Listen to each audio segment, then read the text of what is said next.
Hi friend, welcome to our channel friends. ఇవాల్టి వీడియోస్లో Telangana ration card వినియోగదారులకైతే ఒక గుడ్ న్యూస్ రావడం అయితే జరిగింది ఫ్రెండ్. ఆ అప్డేట్ ఏంటో మనం ఇప్పుడు ఈ వీడియోలనైతే తెలుసుకుందాము.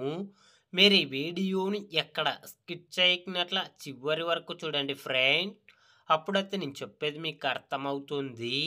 అలాగే వీడియో నచ్చితే ఒక లైక్ చేసి ఇంతవరకు మన ఛానల్ సబ్స్క్రైబ్ చేయని వాళ్ళు వెంటనే సబ్స్క్రైబ్ అయితే చేయండి ఫ్రెండ్. మంత్రి ఉత్తమ్ కుమార్ రెడ్డి గుడ్ న్యూస్ చెప్పడం అయితే జరిగింది. ఏప్రిల్ నుంచి కొత్త రేషన్ కార్డుల పంపిణీ చేస్తామని అసెంబ్లీ వేదికగా వెల్లడించారు. అంతేకాకుండా కొత్త కార్డులు మంజూరైన వాళ్లకు సన్నబియ్యం పంపిణీ చేస్తామని తెలిపారు. రేషన్ షాపుల్లో సన్న బియ్యంతో పాటుగా నిత్యావసర వస్తువులు కూడా అందిస్తామని వెల్లడించారు.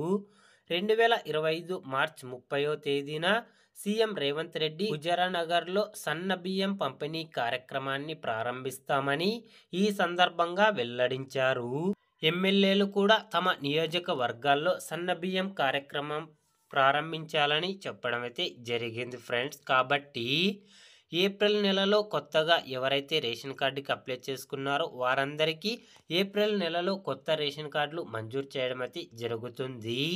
అలాగే కొత్తగా రేషన్ కార్డులు వచ్చిన వారందరికీ సన్న బియ్యం పంపిణీ చేయడం అయితే జరుగుతుంది. ఒక్కొక్కరికి 6 కిలోల చొప్పున పంపిణీ చేయడం అయితే జరుగుతుంది ఫ్రెండ్. తెలంగాణ రాష్ట్ర ప్రజల గురించి ఏ చిన్న అప్డేట్ వచ్చినా వెంటనే తెలుసుకోవాలి అంటే వెంటనే మన ఛానల్ని సబ్స్క్రైబ్ అయితే చేయండి friend. Thank you for watching my video.